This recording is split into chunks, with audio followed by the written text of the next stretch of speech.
aika huivit ylös nostaa. SJK! Ei me luovuteta koskaan. Ei koskaan. SJK! Jos et tajunnut tosta, niin se Seinäjoen jalkapallokerho.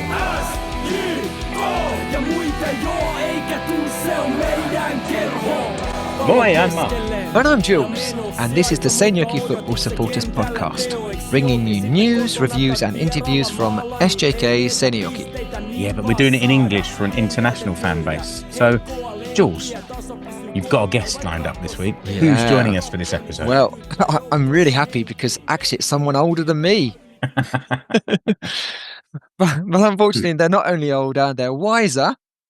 Definitely a better guitar player. This guy can shred, and probably more British sounding too. So we have fellow Kloppi Jyrki Kortesniemi with us. Yeah, welcome, Jyrki. Yeah, thank you very much. Yeah, I'm about 2 or 3 centuries old. Yeah, older but still rocking hard. Guitar playing. I sort of, my old band was a Gothic band, so probably I'm a little bit of a vampire myself. I live forever, undead.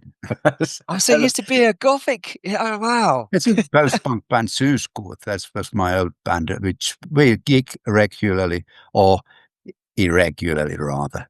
But we had a gig at 𝐒𝐴𝐴𝐚𝐥 in last December. But wow, with the original band, with the original lineup, it was nice.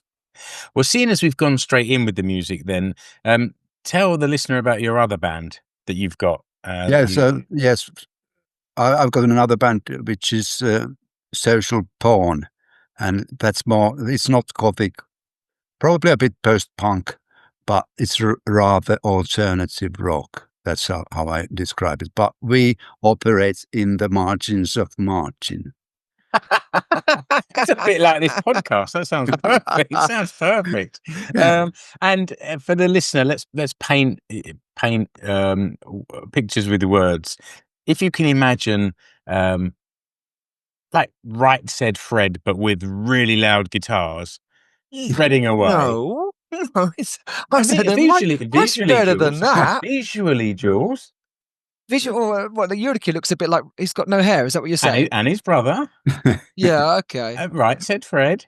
I'm too sexy for my shirt. You certainly are, and it's a very sexy shirt. We were talking about that before you came on air as well. Yeah, my Italian shirt. It's kind of like a mod post-punk feel going on, I would say. What would you say, Jyrki? Would that be?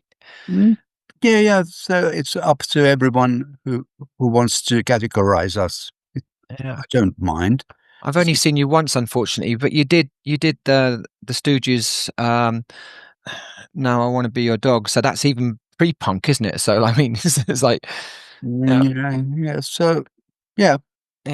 Can I give you guys a recommendation for a kind of mod post-punk new band that's just out now? Go on then. The Molotovs. Yeah, I know that band. Oh, you know them already. There you go. They've only got 2 singles out. Jyrki knows them before I do. It's worth a listen, everyone. And I will give everybody a recommendation. If you ever get a chance to catch Social Porn, then make sure you catch them because they're very entertaining live. Really good. Thank you. Do you have any gigs coming up, Jyrki, for anyone who's living in? We are having a break at the moment. We're sort of planning what to do next. But I suppose we'll gig eventually then after a few weeks or months. I don't know. Probably at the start of next year. Okay, that sounds good. A break. It's a long, cold winter, so please brighten up our winter nights with something to do. Yeah, I hope so too. Yeah. Should we do the football? Well, no, you had some more questions for Jyrki. Yeah, exactly. That's what I mean. But we're back going to the football side go on, of Jyrki. Yeah, so, how long have you actually been following SJK? It seems like you've always been there. Yeah, I thought about it, and I suppose it was since 2011 when we were in the 2nd division. I started following SJK then. What originally brought you down to the ground? Yes. As you probably know, but the listeners, all of them, don't know that I am originally from Seinäjoki. So I've followed Seinäjoki football since my childhood. I played football in Seinäjoki as well. And I lived in Turku too, and I followed TPS then when I was there. Not Inter. All my friends followed Inter Turku, but I followed TPS, probably because of that thing that I've got to be a rebel everywhere. But I became interested in SJK because I noticed that the new chairman was appointed, and that was, of course, Raipe. And he, so I read a newspaper article about him, and he told there that he has an ambition. He wants to win the title for SJK, and that was the thing that got me going. So notice there's ambition now. I thought before SJK, Sepsi and Törnä Pallola, they didn't have any ambition. They were very pleased to playing in the second division. But now there was a guy who wanted to bring us forward, and that sort of made me more interested in SJK. That's how it started. There's one thing I want to ask. Hang on, Mark. Jyrki, don't answer this. Mark, Jyrki said he played. Do we want to take guesses? What kind of player do we think Jyrki was? That's a good question. Yeah, that is a good question. I reckon he was a tough tackling midfielder or like right back. That's what I was going for. Yeah. Okay. Yep. And Jyrki? Funny thing, I was pretty certain that you would say something like that. Actually, I was a striker. Okay. On the right flank, and I had a lot of pace. And I was more a skillful player than that hard tackling kind of player. Okay. If you know me, this could be a bit strange, but I had a lot of pace, and I was the only player we were very young at the time. I was the only player who could cross the ball when I was running as fast as I can. Okay. It's not a very easy thing. Most professional players can't do it, but I could. I don't know why, but it was my special skill, so to speak. Silky winger, speed merchant down the wing. Yeah, and just trying to think of number 7, and since that, I've always followed players who, or paid attention to players who have the number 7 on their back. I was thinking of Arsenal players, but now I said Liam Brady. Yeah, I love Saka. Of course, Saka, But Saka, but Liam Brady before that, going right back. Sorry? Liam Brady? Yes, Liam Brady was one of the first players that I fell in love into. Yeah. Since I've followed Arsenal for decades. But I even liked Beckham, even though he played for Manchester United, which has not been a favourite club of mine ever. But, number 7, I've always loved players who have that number 7 on their back. I think it's interesting you say that it was the kind of the formation of SJK that kind of got you interested. Do you remember how controversial it was when it was announced that TP Seinäjoki and Sepsi were going to merge? Yep. Was it very controversial? Yeah, for those people who were clubs. But I talked about this when when this was happening, the emerge was going on. I have an acquaintance of an old friend of mine who was part of that process, and we talked about it, and I knew it before it was sort of published. And he was of the same opinion as I am, that it was the best thing that could ever happen in Seinäjoki or at Seinäjoki football, because there were 2 clubs who were very similar to each other, with no ambition. So why don't they sort of emerge and to something, or rather to have a similar goal or a shared goal, which they could sort of reach for. Yeah, exactly. It's a small town, so yeah. unite our resources. Yeah. But of course, it needed someone who would sort of put efforts into it or turn it into real action, and that was Reibe, the German. The vision and the finances are what you need to do something like that, aren't they? And he certainly made it happen. What does following 𝐒𝐴𝐴𝐸 give you? Like, I know what I get from it and how it's been important for me, but how is it for you? And why do you put yourself through all the pain, suffering, and hangovers? Yes, as I mentioned before you started broadcasting or recording, I said that you've got to be mentally a masochist if you follow football. Yeah. It's a mental masochism. Yeah, you've got to have that, and it's a lot of perverted thing to do. It's a sort of it's some.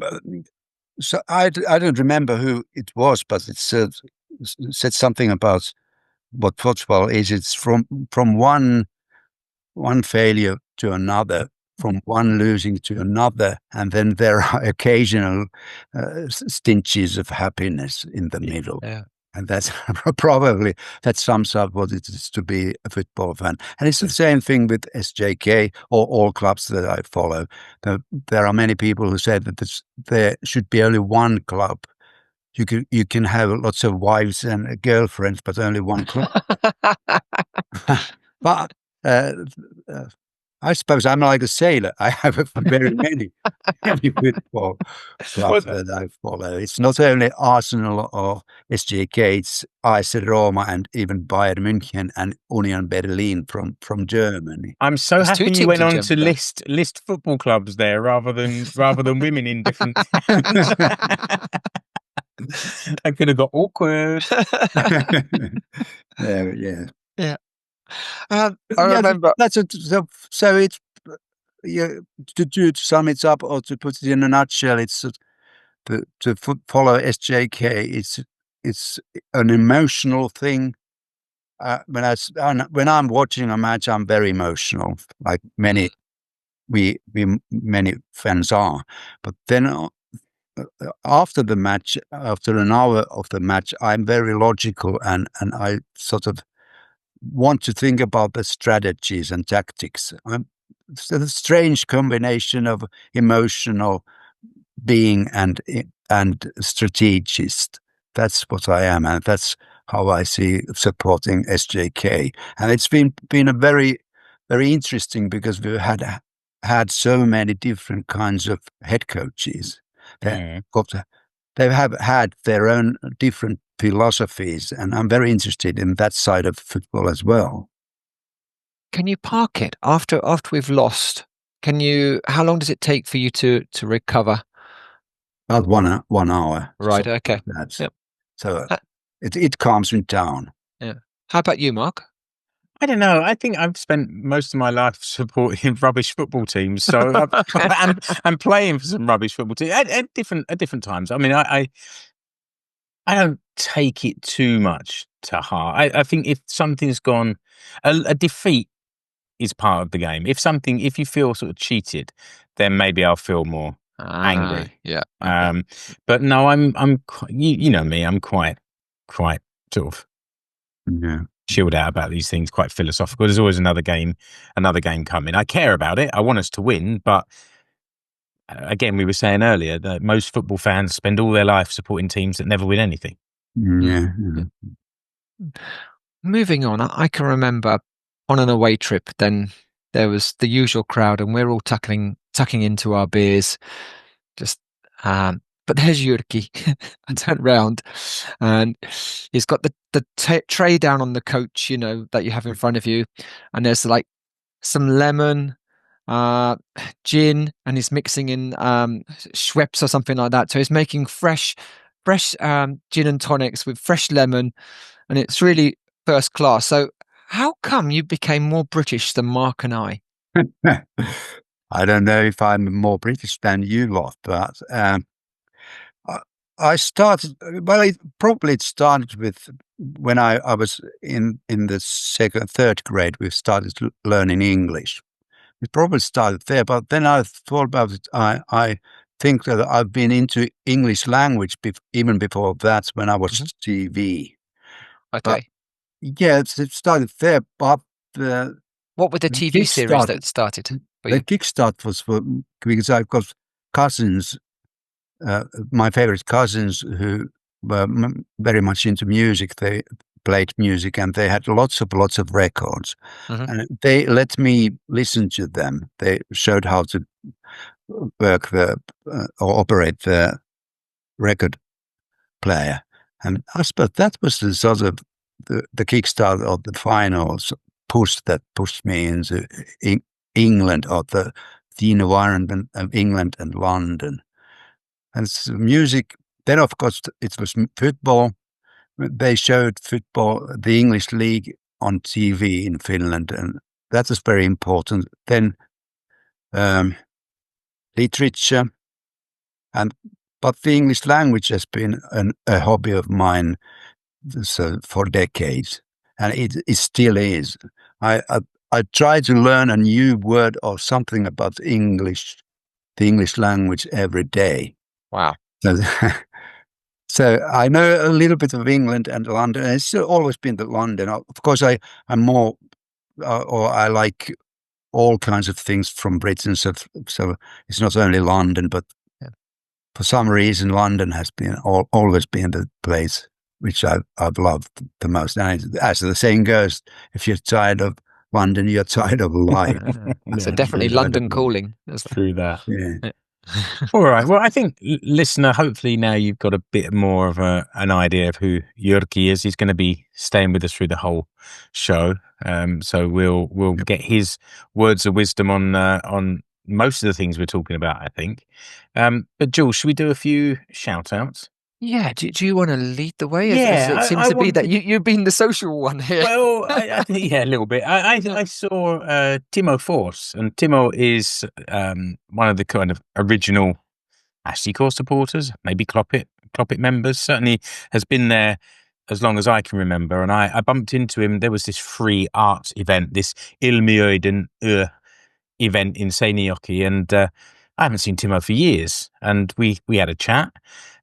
In Finnish, which was quite nice, and he tells me he still goes to the games, but he sits somewhere a bit quieter now. But most importantly, he told me he listens to this nonsense. So, cheers, Timo. Thanks for listening. Hi, Timo. And how about making some noise where you sit quietly? Yeah, spread the noise around the ground.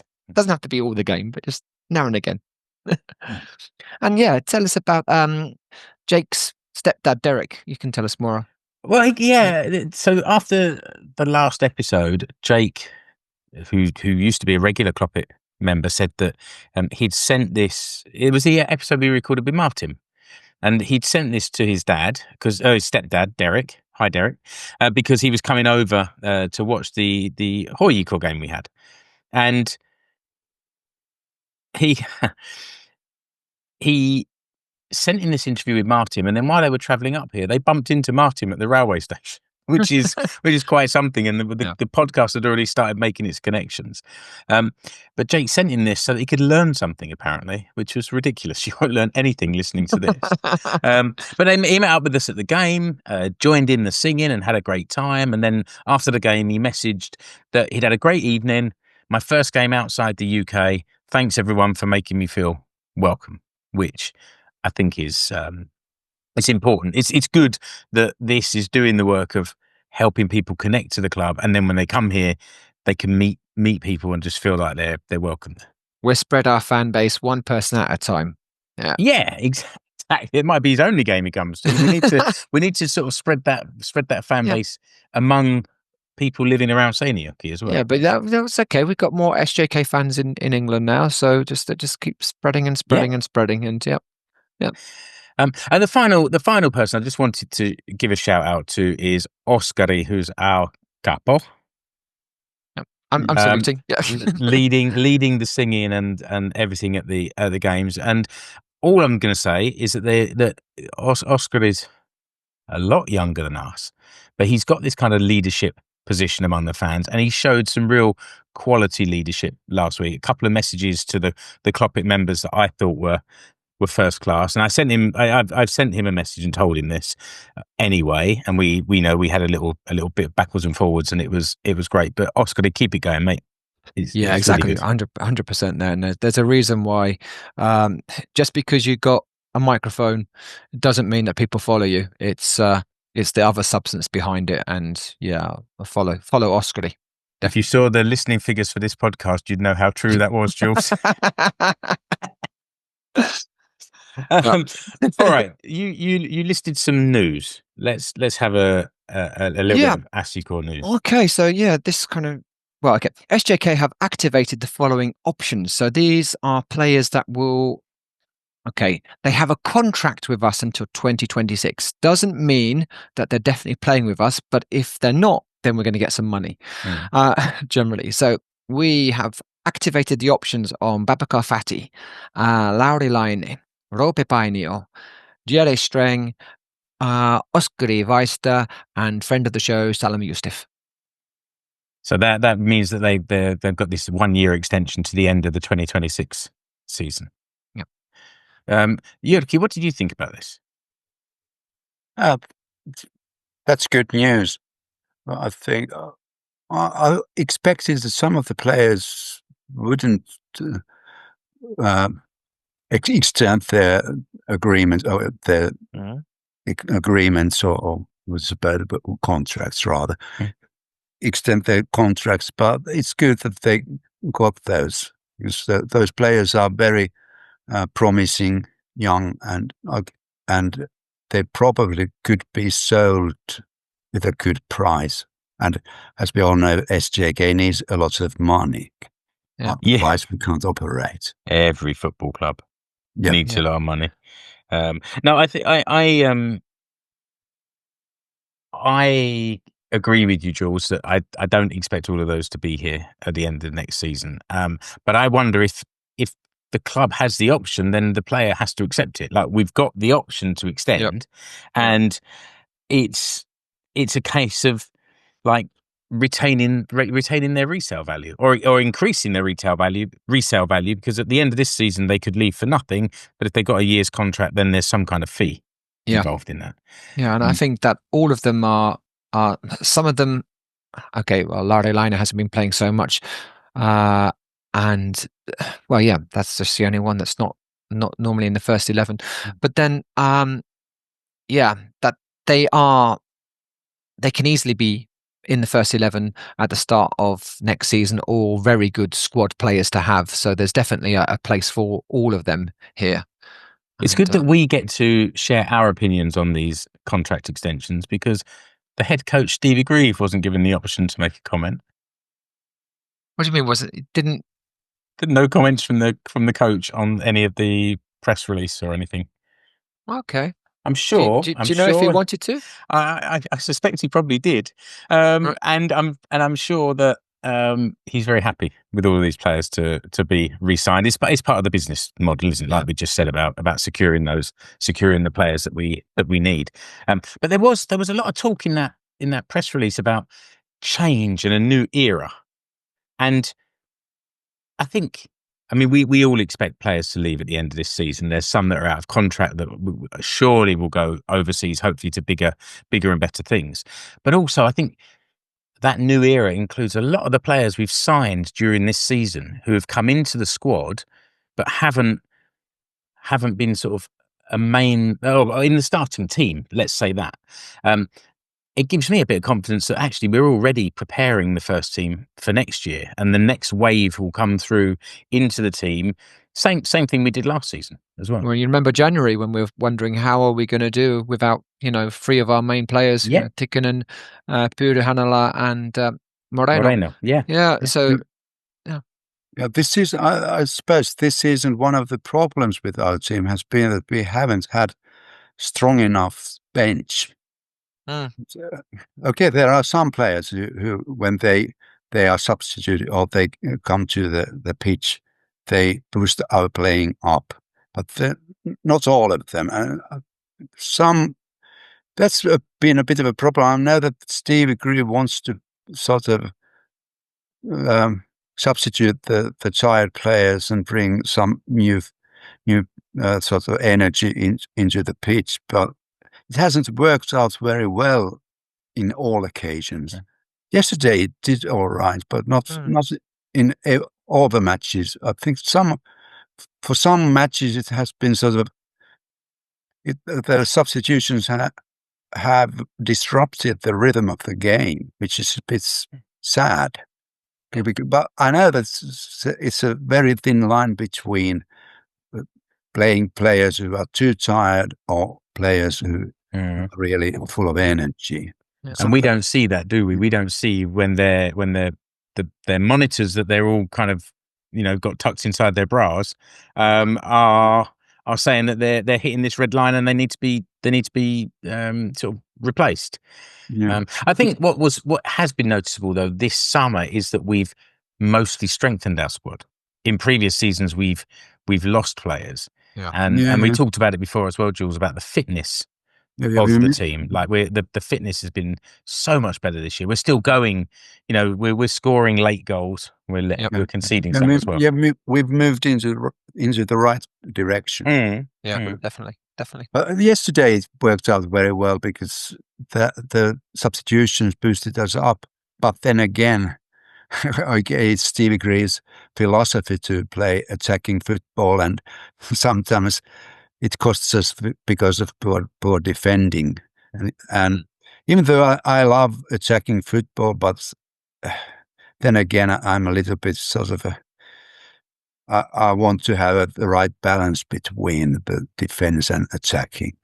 Especially in the 90th minute, I'd like to see someone just put their foot through the ball. Yeah. Well, I'd say we'll come on to we'll come on to the previous two games because we've got some last minute action in both of those that we can talk about, and some comments from Stevie about certainly about the HJK game. Okay, anyway. One more piece of news is that attacker Lawrence Omar Okolthin is 20 years old, 193 centimeters. So that's at 6'4" in old money, I think. Almost 6'5". So he's signed for until the end of the season, and he's already played with the academy once. It's to the end of the season, but I imagine that there will be a contract coming after that. But there's maybe one for next season or for the season after that. But that's the thing. Could be an academy player next season, and then coming through. And I think of this. We were talking about Kasper Paananen at home the other day, and Satu said, "Oh, has he really been here 3 years?" And I said, "Yeah, he had one season with Stevie in the academy, and then last season in the first team, and now this season kind of leading the first team, pretty much, and potentially off to bigger things at the end of the season. But that's staying with us for another season. Well, let's see. Yeah. But it's the pathway, and it's the pathway that's going to attract more and more players to come here in the future as well." And then the last bit of news was that HJK won the Suomen Cup. Yeah. Okay. Yeah, which just means that we have to do better than KuPS, which we didn't do last night. But so fourth place will be good enough for us if KuPS finish fifth. Right. Okay. So that's the point that you're making is that now HJK have got one of the European places through the cup. So the places that are allocated on league position drop down to fourth place. Yes, as long as HJK finish in the top three. Yes. Okay. Yeah. Or top four. Yeah. But I watched that match not very intensely, but I thought that HJK HJK were a little bit better. They deserved the win.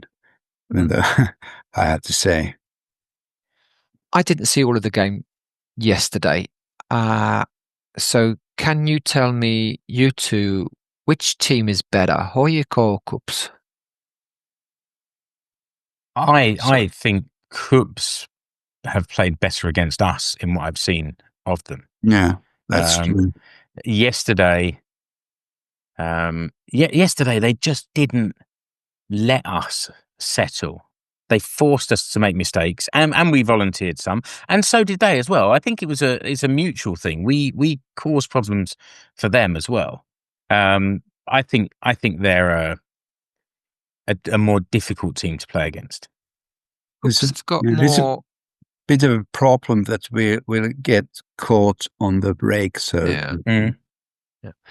KuPS have got more more games coming because they're in the Conference League. So which of I'm looking for the angle. Which is this cup win for HJK better for us, or would it have been better if KuPS won? Which one do you think is going to finish higher up the league, HJK or KuPS? HJK are pulling in results at this time of the year, and comments from our friend Joni, who's a KuPS fan here in Seinäjoki. He wasn't feeling very confident about the game yesterday, and he was wrong. But still, I've got a bone to pick with Joni. We'll come back to that later. Yeah. Okay. And I wonder if all these games are going to start to pile up, because the strange sort of fixture list that we've got at the moment is all worked out around KuPS's schedule in Europe and Suomen Cup and international breaks. And I just wonder if all of that might start to pile up on them by the time we've got 6 weeks in the season left, and they're going to have a lot more games than everyone else anyway. So you're saying, Mark, we've got more chance of going past KuPS than HJK? Well, yeah, I wouldn't put my house on it, Jules. But no, if you're more chance. Yeah, I don't say it's likely, but yeah. What about you, Jyrki? Which one do you think we've got the chance of catching of those two? I agree. It will be KuPS. HJK is on the high now after winning the cup. Especially they will win the next match and the next match. They probably play in a better way than they played. They've played quite well since the head coach was changed. But I think HJK will be higher up the table than KuPS.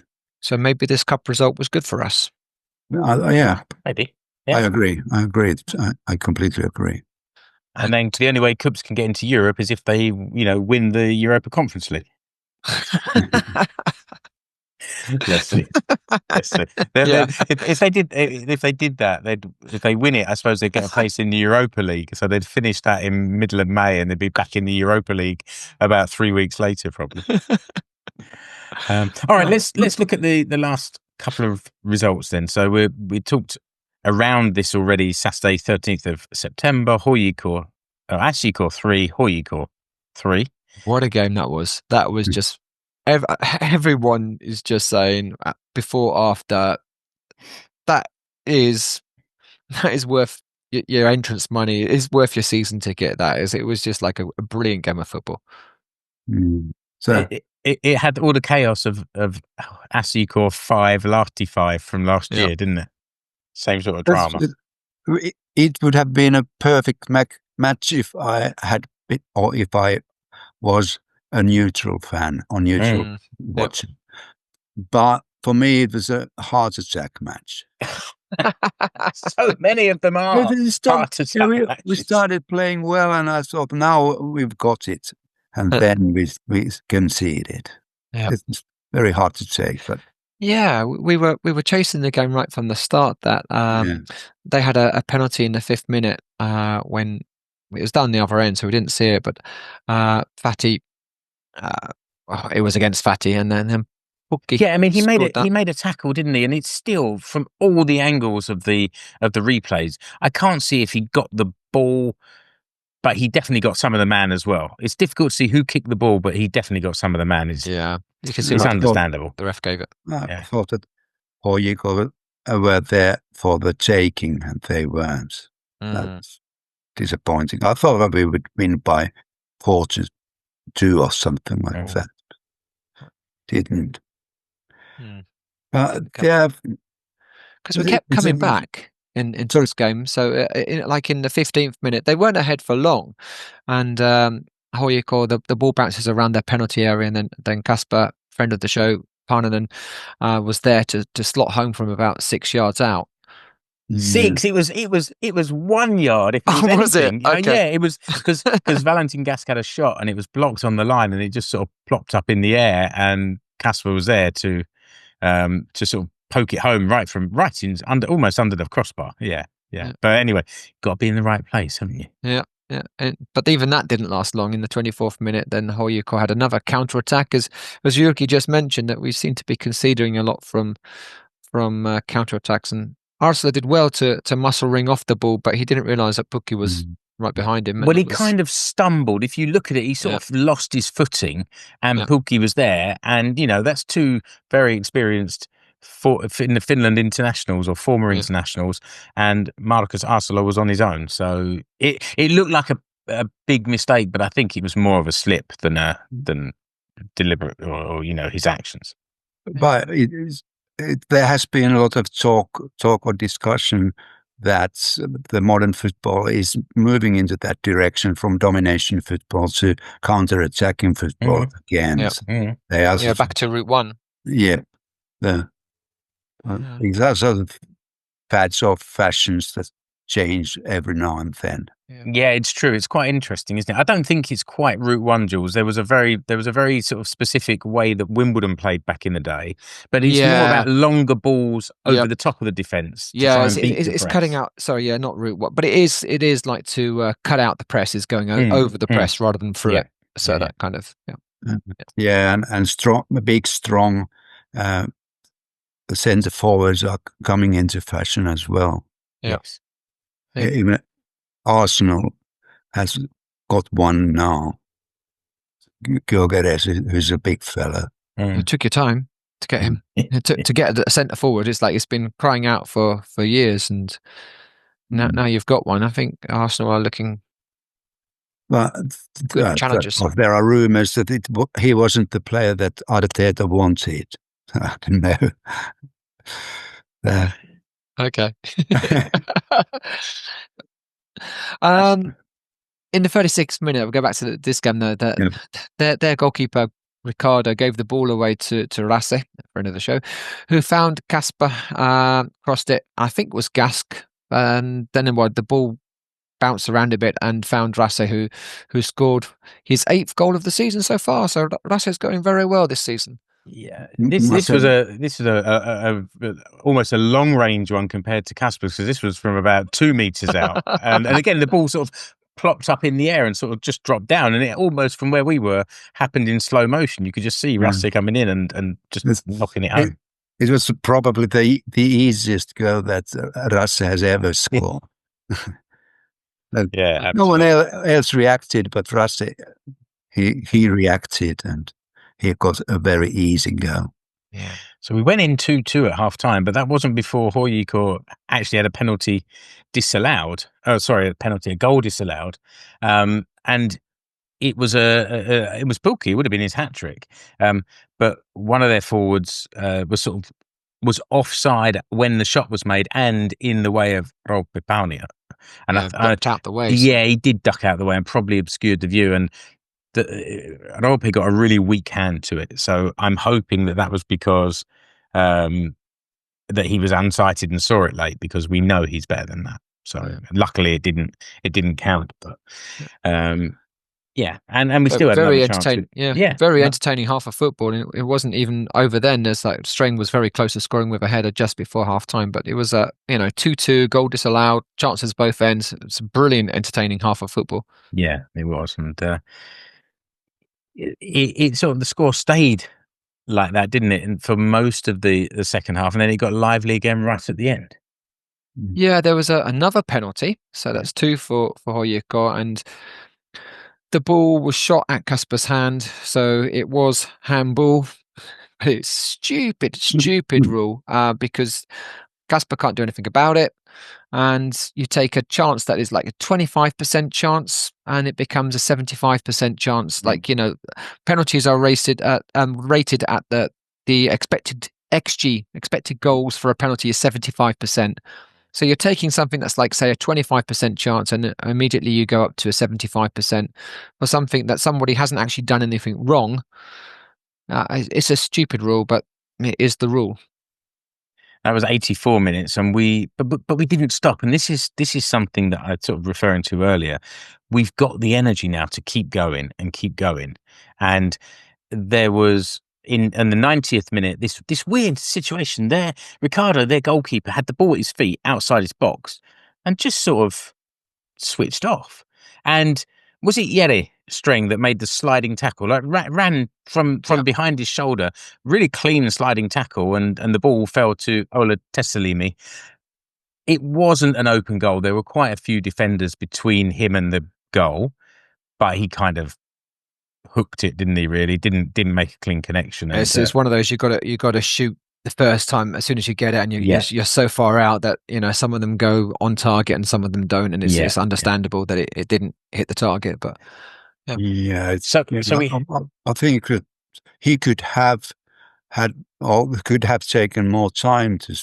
He wouldn't have to have shoot that from the first touch. He could have got the ball and then sort of aimed it at properly, and then it would have been a goal. But he's got the ability to move with the ball, hasn't he? And when he really strikes it with a controlled shot, he's got a really powerful shot as well. So but these things happen so quickly in a game, so it's very easy to criticize from here, from the stands. We're not criticizing; we're merely reviewing. Yeah, but 30 years ago, Jyrki Kortesniemi would have, like the silky winger, would have taken a touch, beaten a player, and slotted it home. Hey, Jyrki? Probably so. Yeah. and still, it wasn't over. We got 7 minutes of injury time, and in the 8th minute, and in the 8th minute, we had a corner. Marilla was on by this time, took the corner, and 𝐒𝐿𝐤 came up and got his head to the ball. Oh, Rope was up there as well, and and he comes back. The TV follows him. Did you both think that Rope had scored? No, I don't think I did in the ground. I think I saw that it was 𝐒𝐿. All right. I thought it was Rope to start off with because he was like celebrating so much. I thought Rope had scored. And I think everyone at home thought it because the camera followed Rope because he was celebrating so hard, but he was just excited that we'd sort of salvaged a point.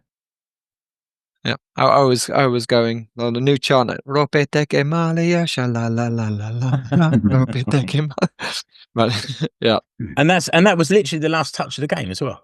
Yeah, great. 𝐒𝐿's header was the last touch of the game, so that was great. And what was really great, and we were getting very excited about this during the game, is that the club had announced a 10% discount in the bar after the game for every goal scored.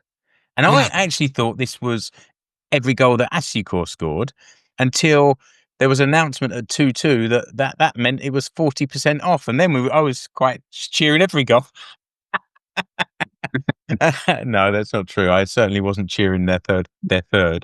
But it was great, wasn't it, to get up in the bar. The bar was full, busy anyway, and everyone was in good spirits. Last minute equaliser and beer prices that reminded me of my summer holiday in Bulgaria. It was great. And after the game, there was very interesting that there was the player interview. It was Brase, but then after that, something I've never seen before, that the referee, so is that Mohammed Al-Emara? Yeah. Okay. He was interviewed after the game, which I thought was incredibly brave of him, especially after giving 2 penalties against us, and that we were beered up on 60% minus drinks. But yeah, Mark, you've got some background on this. Well, I do. Yeah, I like you. I was amazed about this, and I'm connected with him on social media, whatever. So after the game, after his speech, I went up and sort of shook hands and introduced myself, and then afterwards, I sent him a message on social media and just said that I thought that was amazing. But how did it come about? And he said that earlier in the week, 𝐒𝐴𝐈 reached out to me and thought it would be nice to like bring referees a little bit closer to the football community, which can only be a good thing. So I decided to take the chance with an open mind. I haven't done anything like this before, and as far as I know, no other referee has in Finland either. I would say no other referee in the world has done this. I've never heard of such a thing. And it was actually Arttu Raakka, who's the sales manager for 𝐒𝐴𝐈. Him and his colleague Jonas. Jonas had the idea. Arttu reached out to him, and it was Arttu who was doing the interview on the day. And I just think it was a nice bit of innovation. Because what was also nice at that game, we had a friend with us, Jules Ali, who I've known for a few years, and while we were there at the game, I made this connection. I said, Ali, you know that actually that referee, he came to Finland as a refugee when he was 2 from Iraq. And Ali himself came to Finland as a refugee in his 20s or something. Yeah. And he was like, really? And he suddenly made this connection. And he had a great day. He also put a message in our WhatsApp group that, you know, it was, everyone made him feel welcome, and it was like really exciting. And, you know, hopefully he'll come back. And this is what I'm trying to do. Like you and Laddie did for me, Jules, all those years ago. Someone moves here, if they're a football person, bring them along, get them hooked, and let's grow the crowd one by one. Indeed. So, but kudos to Arttu for organising that. I thought that was great. Yeah, it's good that not everyone listened, but a lot of people listened to him, and it was good to hear his logical explanation of things. Obviously, he had the benefit of watching the videotape, and we hadn't. So, and he was a lot closer to it when it happened as well. That helped. And he's a lot younger. His eyes were. Yeah, right, yeah. But yeah, it was really interesting to hear his take on it and why he made the decisions. And you said that some people were jeering, maybe some younger, drunker people in the crowd were jeering, but a lot of people were actually listening and asking questions. And that was the other thing. He engaged with those questions, like a Q&A from the fans. It was excellent, really excellent. Yeah. So we had some optimism going into last night's game. We had a break of about 9 or 10 days in between, again, because of the Suomen Cup final and everything, and spacing out of the fixtures. Not some optimism. I had lots of optimism. One, because Jouni was mentioning, as you mentioned earlier, was saying that, you know, we've got no chance. Yeah. One, because I saw a dream about 3 or 4 nights earlier that we were 4-0 up at half time, and it was being asked, have we broken KuPS? Are KuPS now a broken team? So I was buoyed by optimism going into this game. I was sure that we were going to get a result. And we got a result, George, but it was a negative result because we lost 3-2 away to KuPS. First of all, big shout out to those that made the journey. I don't know if it was one car full of people there, 6 or 7 people made the journey up there. It's not an easy one to KuPS, is it? No, especially with the speed limits. Well, you have to be careful of those speed limits. Bad luck is all I say. Yeah. But we were 2-0 down at half time, and 2 goals on the away on the breakaway. You know, they got behind us, actually down our right side, and pulled the ball back. And their striker Mohammed Toure got on the end of both of those, and it was.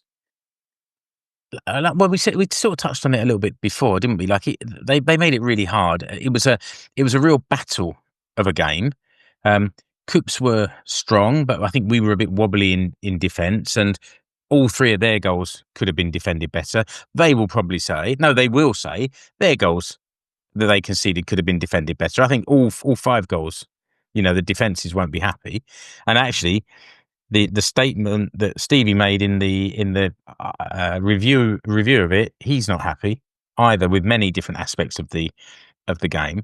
But we made lots of. We were wasteful with the ball, and I think some of that was forced by KuPS, and some of it wasn't. And same thing. They made errors as well. But I was talking to Topias, stepson, and whatever phase of the pitch KuPS were on, they seemed to have 8 defenders and 5 forwards and a goalkeeper all at the same time. So that shows the amount of work that they were doing. That's why I said earlier, I think that they're a tougher team to for us to beat. Jyrki, you saw the game as well. I only saw the half of the first half, but Jyrki, what are your impressions? I thought at halftime, I thought it was over for us. Yeah, we were so poor in the first half, but when the second half started, we started playing a lot better, in a better way. We've done that quite a lot this season. We've started the game or either we've started the game well and then we've deteriorated, or vice versa. But we started playing in a better way after the break. And then I thought, yeah, we've got a chance. And the disappointments after the third goal that KuPS scored was really hard to take. Yeah. So I thought that we would have deserved at least 1 point from that match. No, I was working. I was teaching, and I had the Veikkausliiga thing on. So it was, when I last checked it, it was like 80 minutes and we were losing 2-0, and I checked it again and we were 2-2. So I interrupted the class with screaming and going, yes, and everyone looked at me, and it was on the projector on the screen, and then it was immediately followed by a rude word, and my hand is still bruised where I hit the table when it was 3-2. So it's like, here's how you can. Here's very simple stats that to show the difference between two halves. In the first half, HJK had 2 shots, none on target. KuPS had 6 shots and 4 on target. In the second half, KuPS had another 6 shots with 4 on target, and we had 9 and 5 on target. So it shows we had the possession in the second half. Overall, possession, everything was pretty much 50-50, but the two halves were very, very different. And the goals, I mean, Marcus Arcelor was involved in both of our goals. The first one was a lovely chip into the box, and the KuPS defending was just chaotic. It looked like a computer game with a glitch, because their 2 defenders and the goalkeeper all running different directions away from the ball, and Ola Tessalimi sort of snuck in, sort of lost his balance, and as he was falling over, managed to flick the ball in. It was like everyone was doing their best to make a goal or not make a goal. And then the equaliser, again, the poor defending was 𝐒𝐿𝐴, who kicked Tessalimi in the hip. He was nowhere near the ball, nowhere near it, and kicked him in the hip, giving us a free kick. And he's someone, that's 𝐒𝐿𝐴. Like, if he's your player, you love him. But when he's playing for the other team, he's one that you like to boo. The pantomime villain, I think. Anyway, we got a free kick on the edge of the box, and of course, you're holding your breath. It's the last minute of the game, and where's it going to go? We've seen these before. They go into the wall, they go out of the ground. What's Arcelor going to do with it?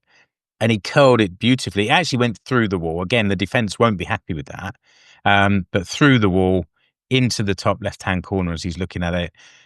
The roar in all the houses of SJK fans, I'm sure, was through the roofs. Must have been like floating on hot air from all the SJK fans, and it lasted precisely 2 minutes. 2 minutes of joy we were given before. Well, we ballsed it up with a bit more poor defending. They broke down the right wing. Cross came in, and their Polish striker Parshasek, he pulled away from Samuel Chukwudi, and Arman Wilson was in there as well, and no one picked him up, and he headed it in from like a metre, right at the back post, and that was it. That was game over. Yeah. Jyrki, what did you think? Anything to add? Yeah, so you sums it up quite nicely. That's right. That's how it's happened. But it's a sort of worry that we don't find a way to play a balanced game ever. Either we start well and then we deteriorate, or vice versa. We start badly and then we improve our game. But I wish we'd had a balanced game, at least one game of the season. Okay, there might be, if my memory serves me well, we've played pretty balanced games at the start of the season. Yeah. Now it seems that we do this all the time. Even when we beat Yarrow 4-0, it was like all the goals in the first half, and then they were more at us in the second half. They just couldn't get through. Yeah. Yeah, I was a bit disappointed, depressed at the end of this, is that because we've got to do better than the teams above us to go up the league. That's obvious. And 1 point from 6. Well, we just got to do better now than Inter and Ilves. We basically almost got to beat them both home and away, kind of thing. It's like, but this is the point instead of killing off games, we kill off us. They kill off us fans with harshness and disappointments. Depression takes hold. But that is the exciting thing about this format this year, isn't it? Like, first of all, every game is a difficult game against the other 5 teams in the top 6, but we get to play them twice. So there's a lot of points to be played for. Like we picked up 1 from the first 6. There's not many easier games coming along, so we just got to keep going and fighting it for as many points as possible. But all the other teams are doing the same thing as well. Yeah, and at least it's not boring SJK. No, that's quite true. right. That's true. You never get bored with these games. Yep. And that's essentially what Stevie has said from the beginning. That's what he's trying to achieve. He will qualify for Europe and entertain everyone. Yeah, a club with our budget and our size, that's got to be like a kind of creditable outcome at the end of the season, isn't it? Really? yes.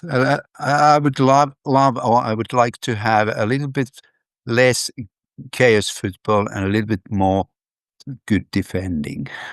That's the 1990s Arsenal fan under George Graham speaking there. That's probably what all head coaches and managers would like to have. Yeah. Stevie, don't listen to him. You want chaos. Oh. Just a little maybe a little summary at the end then. So the table at the moment, Ilves are top, 51 points from 24 games. Everyone's played 24. So Inter second with 50. KuPS third with 47, HJK fourth with 46.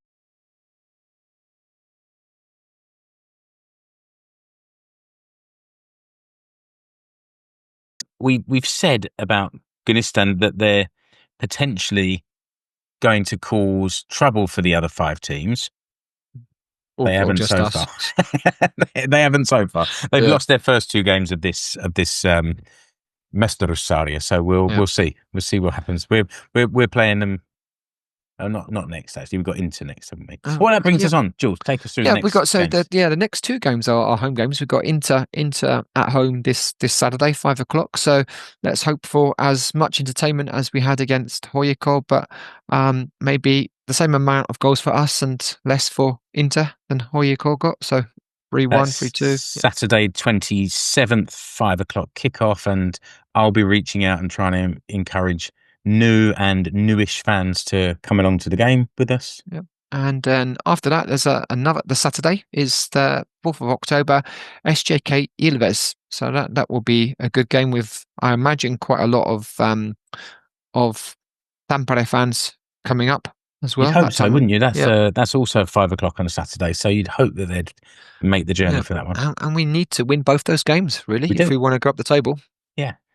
Yeah, because they're all 6-pointers now, aren't they? Like every 3 we gain comes from one of those teams that are around us. So it has that positive and negative effect in each game. Yeah, I mean, even if we did get both of those, if we got 6 points from those 2 games, that's 48 points. Then the maximum we could be then is 3rd. And that's unlikely because the other teams would have played games, and you can't. All the teams can't lose the games. Someone has to draw or win, so that they'll be getting points as well. But that's the bare minimum we need if we want Europe next season is 2 wins. One game at a time, I reckon, Jules. Yeah, well, 1 win and then another win. Yeah, that's right. Yeah, but let's win the first one first. Yeah, okay, and then get another win. All right, very good. Well, the last time Inter Turku were playing against us, I thought they were the best team around. I mean, in Veikkausliiga, but I'm not so sure about it anymore. Yeah. They've gone down a bit. Yeah, I think their season is on the decline. It's just a question of will it go down enough for us to go past them. They're on 50 points at the moment, so if we were to beat them home and away, we still wouldn't go past them. Would be on 48 compared to their 50. So that's not good enough. They need to drop points elsewhere and them to pick it up. But yeah, Inter is definitely, they're not the force they were, as you said, Jyrki, at the earlier on in the season. Well, listener, we've got another guest lined up for the next episode. We're not going to tell you who, but we've reached out to one of the players, and hopefully that's going to happen next time. So it's good to have fans like Jyrki on. Thanks for joining us, Jyrki. Yeah, it was really nice to talk with you. And if you're listening to this or watching the video, take a look at his face, and you'll find him standing in the second row of the Kloppi at most home games. Come and have a chat, say hi. Yeah, certainly, yeah. But Jules, I think that just about wraps it up for this episode. Listener, remember to subscribe to the show wherever you're listening, and you can find the whole archive of our episodes on YouTube. And you can contact the Seinäjoki Supporters Podcast by email at seinäjokifootballpod@gmail.com. And you can find links to all our content on Linktree at Seinäjoki Football Pod. He's getting good at this. Yeah. We've also... It sounds like it's tapes now. Yeah, no, you're good. You're good. We've also got a WhatsApp group we've mentioned a few times where we continue the conversation between episodes. It's open to any fan of 𝐒𝐴𝐴. So if you want to join, go to Linktree, find the link to request joining, and if you're a fan, not a random, I'll approve you to join. It's open to family members of 𝐒𝐴𝐴's international players or coaches as well. So if they want to follow the club from overseas, they're also welcome. That was why we sort of started this whole thing in the first place. So until the next episode, see you on Saturday at the stadium or see you online. Goodbye. Heidpa. See you. Goodbye.